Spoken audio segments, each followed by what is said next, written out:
तरह से अरे सखी मेरे प्राण पतगान, मेरे प्राण एक पक्षी है, यह हृदय एक जलता हुआ, यह शरीर एक जलता हुआ कहीं वृक्ष है।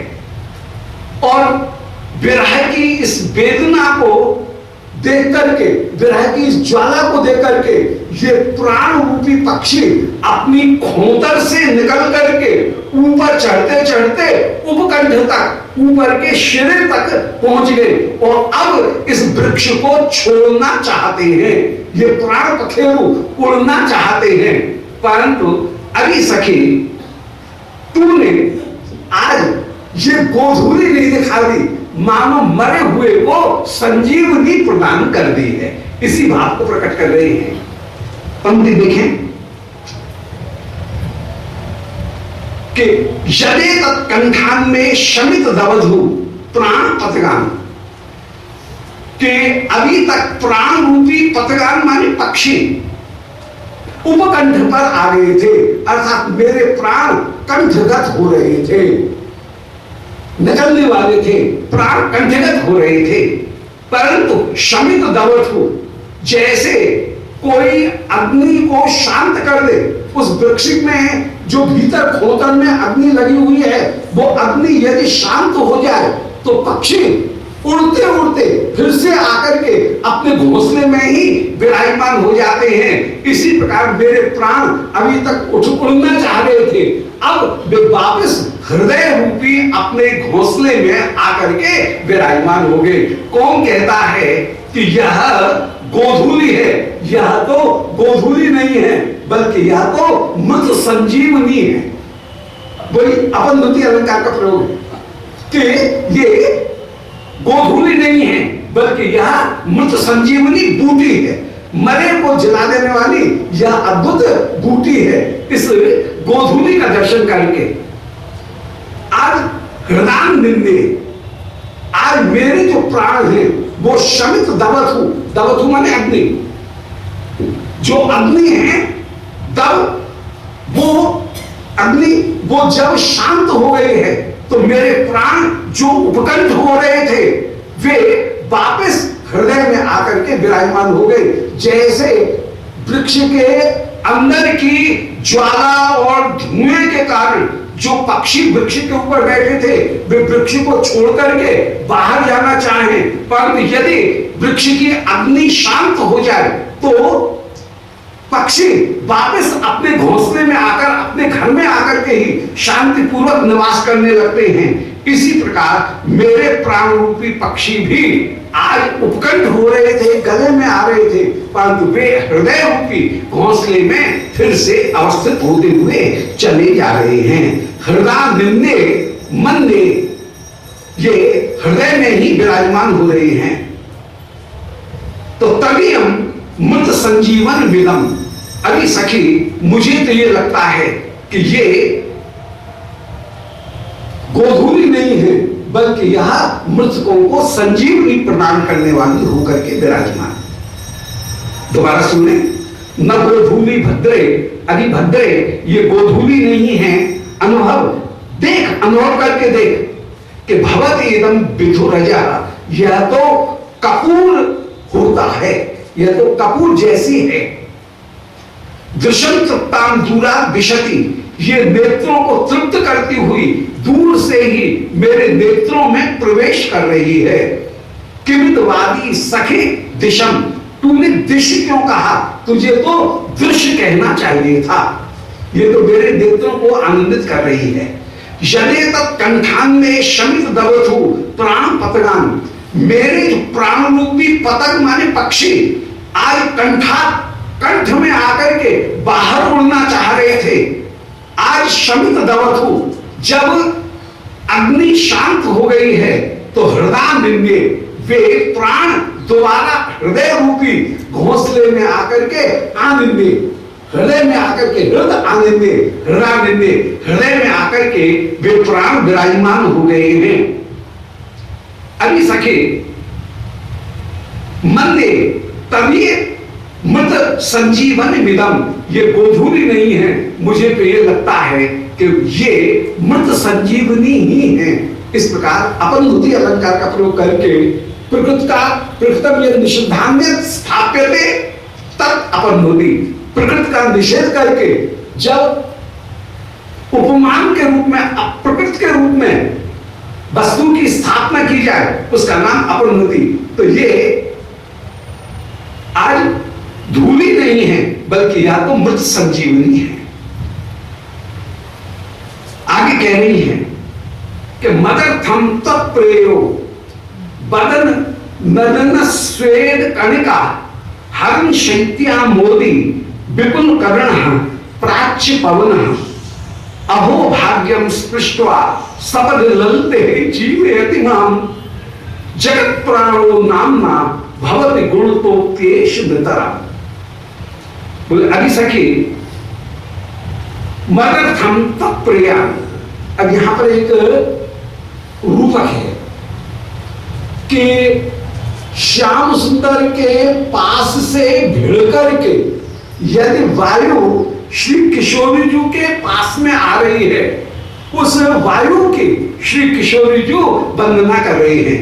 जैसे राधा सुधानंदी जी के प्रथम श्लोक में कहा कि आहा ये वायु कौन धन्य है, यस्या कदापि वसनांचल खेलनोत धन्याति धन्य पवने कृतार्थमानि योगिन्द्र दुर्गम गति मधुसूदनोपि तस्या नमोस्तु विश्वान भुवो दिशेपि। तो जैसे वहां पर श्री श्याम सुंदर वायु को प्राप्त करके कृतकृत्य हो रहे हैं, ऐसे यहां पर श्री किशोरी जो श्याम सुंदर के मुख से निकसी हुई वायु को प्राप्त करके अत्यंत अत्यंत कृतकृत्य हो रही हैं। श्याम सुंदर ने बंशी बजाई, श्याम सुंदर ने सखाओं के साथ में वार्ता की, उनके अधर सुधा से युक्त होकर के जो वायु आ रही है उस वायु को प्राप्त करके श्री किशोरी जी अत्यंत अत्यंत कृतकृत्य हो रही हैं। और प्यारे के स्पर्श मात्र को यदि कोई वस्तु प्राप्त किए हुए है उसके प्रति जो आदर की भावना, ये जो महाभाव का लक्षण है वो महाभाव के लक्षण को यहां प्रकट कर रही है। मादनाक्ष महाभाव के दो लक्षण विशेष हैं कि प्रिय के संयोग को प्राप्त करने वाली, रंच मात्र संयोग को प्राप्त करने वाले के प्रति आदर और परम भाग्यशाली होने पर भी अपने प्रति अनादर की भावना, ये दो मादनाक्ष महाभाव के अपूर्व गुण हैं। और इनमें पहला वाला जो गुण है कि प्रिय के संयोग के अणु मात्र को प्राप्त करने वाले वस्तु के प्रति भी अत्यंत अत्यंत आदर, उसको प्रकट करती हुई श्री किशोरी जी कह रही हैं कि मदर्थम तत्प्रयो बदन नलन स्वाद कणिका। अरे ललता तेरे जो प्यारे हैं, जैसे इनके तो कोई लगते ही नहीं है, तत्प्रिय तेरे सखा, अरे ललता तेरे जो सखा हैं तत्प्रिय, उनके बदन नलिन, उनके मुख कमल, उस मुख कमल के श्वेत कणिका, उस मुख कमल से प्रकट होने वाली जो सीकर हैं, अर्थात जब बंशी बजाते हुए तो उनके मुख से जो कण निकले, अमृत के अधरामृत के जो कण निकले, या सखा से बोलते समय जो अधरामृत से कण निकले, वे कण नहीं हैं, वे तो ब्रह्मानंद होकर के विराजमान। शास्त्र ने वर्णन भी किया कि वेद पाठ करते समय, श्रीमद् भागवत इत्यादि महाग्रंथों का पाठ करते समय मुख से जो छींटा निकलते हैं, बोलने में जो छींटा निकलते हैं, वे छींटा जूठन नहीं है, उनसे उच्छिष्ट नहीं होता, बल्कि वे तो ब्रह्म कण होकर के विराजमान है, उनका नाम ब्रह्म कण है। और शास्त्र उनको उच्छिष्ट नहीं कहता। ठाकुर की सेवा करते समय गेहूं बीनना हो, दाल बीनती हो, शाक सुधारना हो, उस समय बोलेंगे नहीं, क्योंकि मुंह से बोलते समय छींटा निकलेंगे, कहीं थूक निकलेगा तो थूक के कारण उसे वो जूठन के लाएंगे। इसलिए कई जगह जगन्नाथ जी में और कई जगह मुंह के ऊपर पट्टा बांध करके फिर सेवा करने की पद्धति है। कृष्ण मार्ग में बल्लभपुर में भी कहीं श्रीनाथ जी में मुख में पट्टा बांध करके फिर सेवा करने की पद्धति, कि कहीं मुंह का थूक जो है वो भगवत सेवा में बात करते हुए नहीं निकली, परंतु पाठ करते हुए जो मुख से छींटा निकलते हैं वे उच्छिष्ट नहीं होते, वे छूते नहीं, बल्कि वे पवित्र होते हैं। उल्टी बात, वे तो परम आदरणीय होकर के विराजमान, ऐसी शास्त्र की पद्धति है। तो श्री कृष्ण जब बोलेंगे तो कहना है क्या? तो श्री कृष्ण जी कह रही हैं कि प्यारे, जिस समय तेरे प्यारे, अभी ललता तेरे सखा तेरे प्यारे जिस समय कुछ बोल रहे हैं, उस समय उनके मुख कमल से श्वेत कण का जो श्वेत की या बोलने पर जो कहीं सीकर अधरामृत के जो सीकर निकल रहे हैं, जो प्रश्वेत की कणिकाएं निकल रही हैं, उन प्रश्वेत की कणिकाओं से भिड़ करके ये वायु जब मेरे पास में आती है तो ये वायु में एक गुण और बन जाता है, वो है कहीं शीतल। वायु के 3 गुण, शीतल मंद सुगंध, ये वायु के 3 गुण हैं। श्याम सुंदर के श्रीअंग से भिड़ करके जब ये वायु आती है तो यह कहीं शीतल भी हो जाती है और सुगंध से युक्त भी हो जाती है। मंद तो है ही, मंद तो अपने स्वभाव के कारण है, शीतल मंद सुगंध, ये तीनों गुण उसमें प्रकट हो जाते हैं। तो हरन शैत्यामोदी, इसमें शैत्य और आमोद माने सुगंध, ये 2 गुण विशेष रूप से उत्पन्न हो जाते हैं।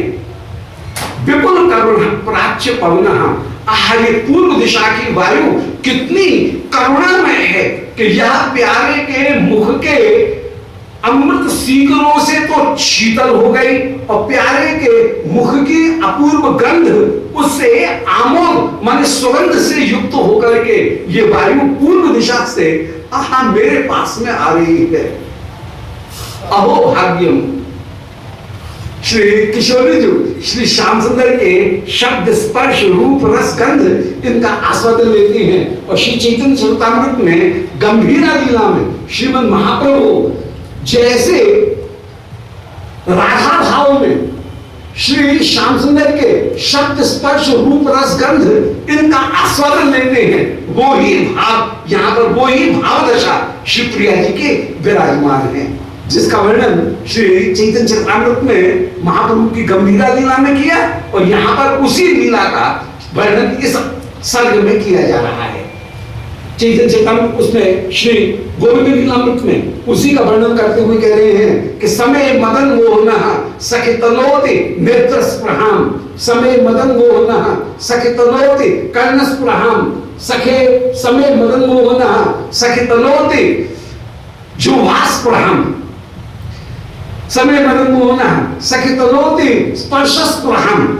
ऐसे शब्द स्पर्श रूप रसगंध इन सबों की का शिवप्रिय आस्वादन प्राप्त करती हुई विराजमान होती है कि वे मदन मोहन शब्द के द्वारा मेरे हृदय में उत्कंठा, कभी गंध के द्वारा, कभी रूप के द्वारा, कभी स्पर्श के द्वारा उत्कंठा उत्पन्न करते हुए, कभी रस के द्वारा उत्कंठा उत्पन्न करते हुए विराजमान। और यहाँ शिवप्रिया उसी पवन का स्पर्श प्राप्त करके आज स्पर्श की स्पृहा को धारण करती हुई अपूर्व से विराजमान। ये अद्भुत श्याम सुंदर के शब्द स्पर्श रूप रस गंध ये सब शिवप्रिया को कितना आनंद देते। कहीं स्पर्श मात्र, कहीं लव मात्र स्पर्श होने पर शिवप्रिया एकदम प्रेम में विभोर हो जाती है। और आज श्याम सुंदर ने बंशी बजाई, श्याम सुंदर सखाओं के साथ में वार्तालाप कर रहे हैं, उनके अधर से जो सीकर निकले उन सीकर को की गंध और शीतलता इनको प्राप्त करके ये वायु यदि मेरा स्पर्श करती हुई विराजमान होती है, अहो भाग्यम स्पृष्ट्वा सपद ललते जीव यतिमान। ये वायु सपद माने तनिक मेरा स्पर्श करके जीव यतिमान मुझे तनिक सा स्पर्श करती है, परंतु यह मुझे जला देती है, जला देती है। वो कितनी सूक्ष्मता कितनी विराजमान, ये भाव की सूक्ष्मता कि प्यारे के अब न जाने कितनी सुगंध होंगी, कितनी शीतलता होगी, परंतु पहचान रही है कि ये शीतलता तो यमुना के कारण आ रही है, ये शीतलता कमल के कारण आ रही है, और ये जो शीतलता है ये श्याम सुंदर के प्रश्वेद से भिड़कर के जो वायु आ रही है उसकी शीतलता है। इतनी विभाजन कर सकना किसी दूसरे में संभव है? ये केवल विश्वानंद जी में संभव है कि इतनी शीतलताओं के बीच में प्यारे की शीतलता कौन सी है और यमुना की शीतलता कौन सी है। इतनी शीतलताओं में फुलवारी की सुगंध कौन सी है और श्री श्याम सुंदर के श्रीअंग अधरामृत की सुगंध कौन सी है। इतने विभेद को प्राप्त कर लेना, इनके बीच में डिस्क्रिजन निकाल लेना, एक भेदकता प्राप्त कर लेना, वो भेदकता प्राप्त कर लेना, ये श्री किशोरी जी में ही एकमात्र संभव है। और इतनी भीड़ में शिवप्रिया पहचान रही है कि अहो भाग्यम, मेरे भाग्य का क्या कहना कि स्पृष्टवा सपदी, कि ये वायु मेरा स्पर्श कर रही है। अरे ललते जीवयति माम, ये मुझे जला रही है। आहा, इस वायु को ब्रह्मा ने एक नाम दिया जगत प्राण। वायु का एक नाम होता है कोश में जगत प्राण, जगत के प्राण रूप है। वास्तव में इसको जो जगत प्राण ये नाम दिया गया वह यथार्थ दिया गया, वही दीपक अलंकार, जहां पर जो वही अपूर्व से वो यथार्थ जो नाम है वो यथार्थ नाम का प्रयोग करते हुए यहां पर विराजमान है। तो ये जगत प्राण नामना, इसका जो जगत प्राण ये जो नाम दिया गया वो नाम सर्वथा सर्वथा उपयुक्त दिया गया। यह यथा नाम तथा गुण, वास्तव में ये जगत प्राण ही है, जगत को प्राण ही प्रदान करने वाला होकर के ये विराजमान है। पुनः विचार करेंगे, दोबारा देखिए पंक्ति कि मदर्थम तत्प्रेयो, श्री राधिका ललता से कह रही है कि अरे सखी तेरा वो सखा मदर्थम मेरे लिए आहा इस वायु को भेज रहा है। वदन नलिन श्वेत कणिका, उनके मुख से प्रकट होने वाले अधरामृत के सीकर और श्री अंग से प्रकट होने वाले प्रश्वेत पसीना, उनकी कणिका, उनको प्राप्त करके हरण, उनको वहन करता हुआ यह वायु शैत्यमा और आमोदी, शीतलता और सुगंध, इन दोनों गुणों से युक्त होकर के स्पृष्टवा सपद, यह मेरा स्पर्श करते हुए मेरे पास में आ रहा है। और अरे सखी ललते जीवयति माम, यह मुझे नया जीवन प्रदान करते हुए विराजमान है। इस वायु को जो जगत प्राण यह नाम दिया गया वह सर्वथा सर्वथा उचित है। जगत प्राणो नामना भवति, वास्तव में यह जगत का प्राण ही है। गुणतोपि एष नतराम, गुणता भी यह जगत का प्राण होकर के ही विराजमान है। इसका जैसा नाम वैसा ही गुण है।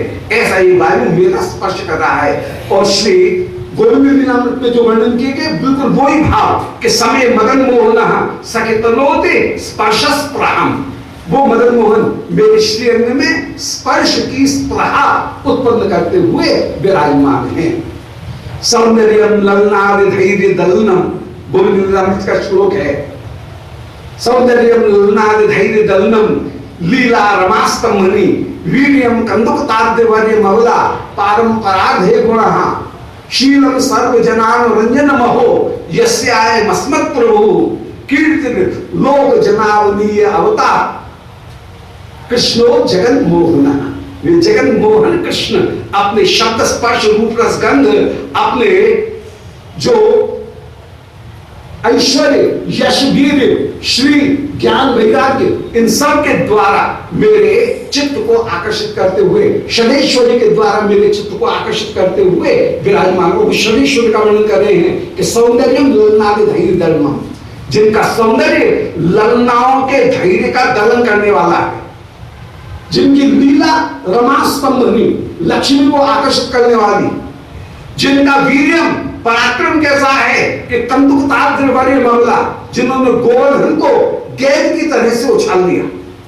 और पारंपराधे गुणा, उनके गुण कैसे हैं, 6 जो ऐश्वर्य हैं उनका वर्णन कर रहे हैं। तो गुण नामक ऐश्वर्य कैसा है, बोले पारंपराधे गुणा, उनके गुण पराध, ब्रह्मा की जो आयु उसकी संख्या से भी अधिक है, माने असीम होकर के विराजमान है। और शीलम सर्व जनान रंजन, उनका शील कैसा है, बोल सबके सब जनों का अनुरंजन करने वाला है। जैसे आए मस्मत प्रभु, ऐसे वे मेरे प्राण प्रभु होकर के विराजमान हैं। और उनकी कीर्ति कैसी, छठा गुण है कीर्ति। वो कीर्ति कैसी है, बोल कीर्तन सर्व जनान रंजन, कीर्तन वो अपूर्ण रूप से विराजमान है। ऐसे वे शिव प्रभु अपूर्ण रूप से विराजमान। कीर्तन लोक जनावनी ममता, वो लोक जनों का अवन करने वाली, रक्षा करने वाली उनकी कीर्ति। वे जगन मोहन, वे मदन मोहन हमारी रक्षा करते हुए विराजमान हो। ऐसे शुभ सारे का कहीं विवाद करते हुए श्याम सुंदर के गुणों का शुभ गायन कर रहे हैं। सार का कह रही है, अरे चुप रहे चुप रहे, तेरे श्याम सुंदर के गुण बहुत सुन लिए, हमारी प्रिया के गुण ऐसे हैं। ये मिथ्या विवाद में शुभ सारे का अपूर्ण रूप से उस समय प्रयास करते हुए विराजमान और श्याम सुंदर के गुणों का वर्णन करें। ऐसे यहां पर वो समय मदन मोहना सखे तनोति स्पर्श स्प्रहान, वे सुगंध की स्प्रहा उत्पन्न कर रहे हैं। आगे वर्णन कर रहे हैं कि स्मरण माम दीना सही ब्रजित लक सून हूं कि मधुना पुरोगा कृत्वागा दुतुतन मुबैत प्रणयमान। बोल अरे सखी देख देख, जरूर प्यारे ने मेरा स्मरण किया होगा। स्मरण मान दीना, मुझ दीन का प्यारे ने स्मरण किया होगा। बोले तुमने कैसे पहचाना, बोले मेरी बाण भुजा बाण नेत्र फड़क रहे, शकुन का दर्शन कर रही है और कह रही है स्मरण माम दीना, उन शकुनों को देख करके कह रही है कि स्मरण माम दीना, मुझ दीन का जरूर प्यारे ने स्मरण किया होगा। और सब ब्रज तिलक सुनूं, ब्रज के तिलक श्री ब्रजराज हमारी नंद बाबा, उनके पुत्र वे आर्य पुत्र आज पढ़ा रहे हैं। जो श्री ब्रजराज, उन ब्रजराज के पुत्र होकर के वे पढ़ा रहे हैं। किम अधुना पुरोगा कृत्वा गा, आगे गायों को करके वे कहीं पढ़ा रहे हैं। वे ब्रज तिलक, ब्रज के जो तिलक हैं, सिद्धांत में भले एक होकर के विराजमान, परंतु व्यवहार में कहीं पर की अभाव विराजमान है। और इसीलिए आर्यपुत्र शब्द का प्रयोग न करके यहां ब्रज तिलक सुन इस शब्द का प्रयोग कर रहे हैं। अर्थ दोनों का एक होता है भले, परंतु भाव में अंतर है। ब्रज तिलक सुन में पर की अभाव प्रकट हो रहा है, आर्यपुत्र कहने पर स्वकीय अभाव प्रकट हो जाएगा, रसाभास हो जाएगा, वो रस की वो उत्कर्ष नहीं होगा। इसलिए ब्रज तिलक सूनु शब्द का प्रयोग कर रहे हैं कि ब्रज के जो तिलक श्री ब्रजराज, उनके पुत्र जो बड़े दुर्लभ हैं हमारे लिए, वे श्री श्याम सुंदर आज किम अधुना पुरोगा कृत्वा गा, आगे गायों को करके जरूर पढ़ा रहे होंगे। द्रुत तरुपेति प्रणयवान, शीघ्रता से वे प्रणयवान श्याम सुंदर दुत्तर मुपेति, जल्दी से आ रहे होंगे। कथम भाष्य द्रौत्यम भवतु, हाय अरे सखी, कोई ऐसा तेरे पास में जादू टोना हो, यहां से ही फूंक मार फूंक करके श्याम सुंदर के पास में फेंक दे, जिससे श्याम सुंदर जितनी धीमे धीमे चल रहे हैं, धीमे धीमे नीचे में द्रौत्यम भाष्य द्रौत्यम भवतु, श्री श्याम सुंदर द्रुत गति से आने वाले हो जाए। द्रुत से ही बनाए द्रौत्य, अर्थात श्री श्याम सुंदर जल्दी से मेरे पास में जल्दी से आ जाए। कथम वा अस्यो द्रौत्यम भवतु, ये कितने धीरे धीरे मिनट मिनट क्यों चल रहे हैं, ऐसी मंद मंथर गति से क्यों चल रहे हैं। हर प्यारे को तो जल्दी मेरे पास में आना चाहिए, तो कितनी देर लग रही है, इतनी देर ही क्यों लगा रही है। तेरे पास में कोई ऐसा जादू तो ना हो जिससे श्री श्याम सुंदर जल्दी जल्दी आ जाए, जल्दी जल्दी उनकी गति बढ़ जाए, ऐसा कोई उपाय है। हाँ देख तो सही, समद उक्ष आलस गते श्री श्याम सुंदर इस समय मतवाले, उक्ष माने मतवाले किसी बैल के समान आलस्य युक्त गति वाले होकर के श्री श्याम सुंदर आ रहे हैं। जल्दी से श्री श्याम सुंदर आए, है ऐसा कोई उपाय करना। कथम वा अस्य स्यात्, ये जल्दी कैसे आए। अथवा कथम वा स्फारत्वं तेजतो सदभियान बलपतः। श्री ललिता जी ने कहा काम में लग करके, अरे सखी प्यारे तो तेरा दर्शन करने के लिए अत्यंत अत्यंत उत्सुक हैं और जल्दी जल्दी चल रहे हैं, परंतु रास्ता तो रास्ता ही है, इतनी दूर का रास्ता है तो दूरी कैसे घट जाएगी। श्री किशोरी जो कह रही है कि कथम व्यास भारतम तेज सदवियान बलपथा। हाँ ये वन का जो मार्ग है वो अपनी दवियान माने अपने विस्तार को, अपनी दूरी को कैसे कम कर दे, ऐसा कोई उपाय होता है। ऐसा उपाय है, दोनों उपाय में से कोई एक उपाय कर, या तो श्याम सुंदर की गति बढ़ जाए या मार्ग छोटा हो जाए। अब दोनों उपाय में कोई उपाय कर। कितनी व्याकुलता, कृष्ण दर्शन करने के लिए क्षण युग शतमें और यासामेन मिला भव, उसका एक आदर्श स्वरूप यहाँ पर दिख रहा है। अत्यंत व्याकुल होकर के कह रही हैं, बोले अरे सके या तो ये मार्ग किसी तरह से छोटा हो जाए अथवा श्री श्याम सुंदर की गति बढ़ जाए। तू कह रही है श्याम सुंदर की गति तो खूब है, जल्दी जल्दी चल रहे हैं, गैयाएं भी इस समय जल्दी से लौट करके अपने घरों में आना चाहती हैं, सारे बछड़ा भी हम्बा हम्बा ध्वनि कर रहे हैं। उस समय सब बालक अन्य जो गोप हैं वे कह रहे हैं कि अरे टीका, अरे सोहना, अरे मोहना, अरे लक्ष्मी, भूख लग रही है भैया, तेरी मैया आती होगी, अभी तुझे दूध पिलाएंगे। कन्हैया गैया लेकर के आ रहे हैं। ऐसे सारे छोटे छोटे बालक बछड़ाओं को गले लग करके धैर्य देते हुए विराजमान है। तो गैयाएं तो जल्दी आ रही हैं, वात्सल्य के कारण अपने आप गैया जल्दी आ रही हैं, उनके पीछे श्याम सुंदर भी जल्दी जल्दी ही आ रहे हैं। परंतु मार्ग तो मार्ग है, मार्ग की दूरी कहां ले जाओगी। बोल कोई ऐसा उपाय कर कि मार्ग कम हो जाए। दोबारा सुनिए कि स्मरण माम बीनाम, जरूर प्यारे मेरा स्मरण करते हुए आ रहे होंगे। मुझे इसकी अनुभूति हो रही है, मेरा हृदय बोल रहा है, ये सारे शकुन बोल रहे हैं। सब ब्रज तिलक सुनु, ब्रज तिलक श्री नंद बाबा ब्रजराज, उनके पुत्र वे ब्रजराज कुमार किम अधुना पुरोगाह कृत्वा गाह, आगे गायों को करके द्रुत तरंग उपैती, अधिक शीघ्रता से आ रहे होंगे, क्योंकि गैयाओं को भी अपने बालकों से मिलने की शीघ्रता है और सारे ब्रजवासी भी विरह में व्याकुल हो रहे हैं। तो सबको अपने अपने गोप बालकों को देखने की भी शीघ्रता है, इसलिए सब की शीघ्रता को देख करके वे जल्दी से चले आ रहे होंगे। परंतु कथम वास्य द्रौत्रम भवती, श्री श्याम सुंदर कैसे द्रुत गति से आगे आए, ऐसा कोई उपाय है। आज वे तो समद ऊक्षा लसगते, मतवाले किसी बैल के समान गति वाले होकर के बड़े झूमते झामते मंद मंथर गति से श्री श्याम सुंदर आ रहे हैं। कथम वास भारतत्वम तेजतु, और ये मार्ग जो इतना दूर है वो अपनी दूरी को कैसे त्याग करे। सदवियान बनपथा, बनपथ कैसे त्याग करे। और अंत में एक श्लोक के मुखाब्जम विभ्राणो विमदत तिलकम, अभी सखे दर्शन कर, दर्शन कर।